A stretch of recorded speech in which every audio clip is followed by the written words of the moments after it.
Welcome to Caricomp Insider, where high-tech facial recognition meets real-world intelligence.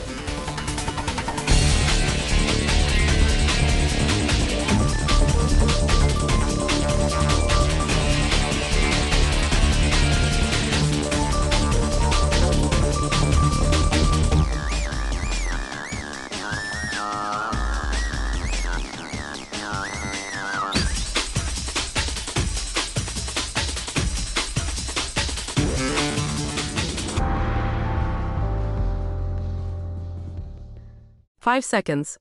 That's all the audio a text-to-speech program needs to build a usable copy of your voice.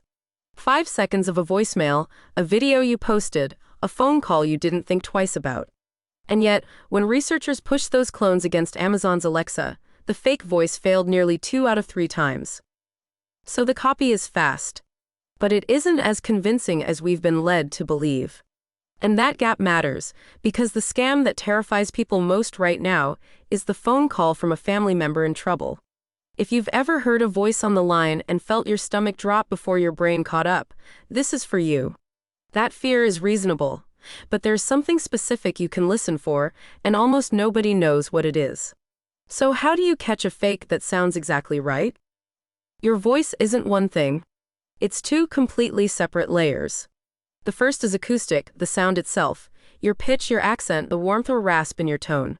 The second is linguistic, the habits underneath, how long you pause, how you breathe between phrases, the tiny way you snap off a T at the end of a word. Most of us only ever judge the first layer. Researchers at the University of York, in the Department of Language and Linguistic Science, have been studying exactly that second layer. They call them linguistic tells, markers of authenticity that live in how you speak, not what you sound like.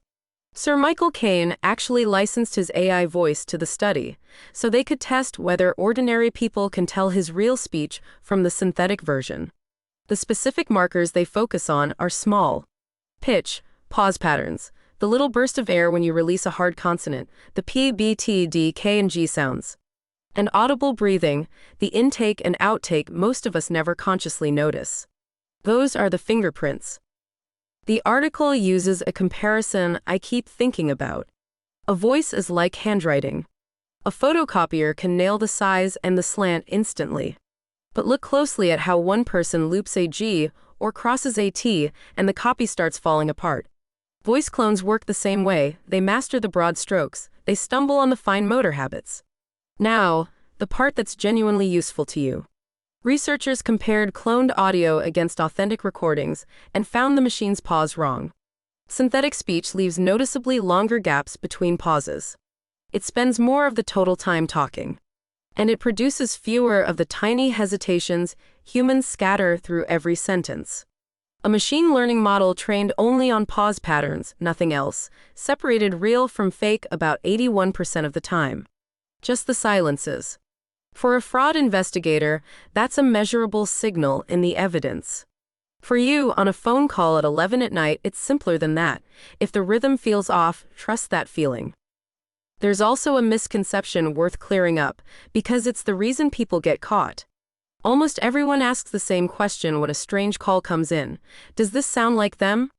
That instinct makes total sense. Sound is the most obvious thing to judge, and it's the only layer we've ever had to judge before. But researchers note the human ear simply isn't trained on synthetic audio yet, the way our eyes have gotten trained on fake images. The acoustic layer is now the easy part to steal. A clone can sound perfect and still pause like a machine. The thing we've always used to verify identity, the sound of someone's voice, is now the cheapest part of it to fake. The expensive part, the part AI still hasn't cracked, is the stuff you never noticed you were listening to.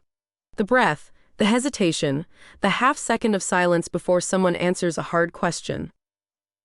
So here's what to carry with you. A voice has 2 parts, how it sounds and how it behaves.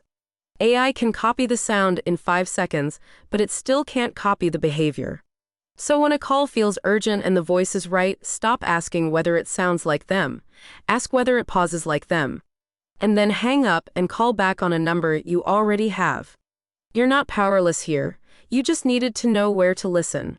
The written version goes deeper, links below. Now you know something most people in this industry don't. Use it.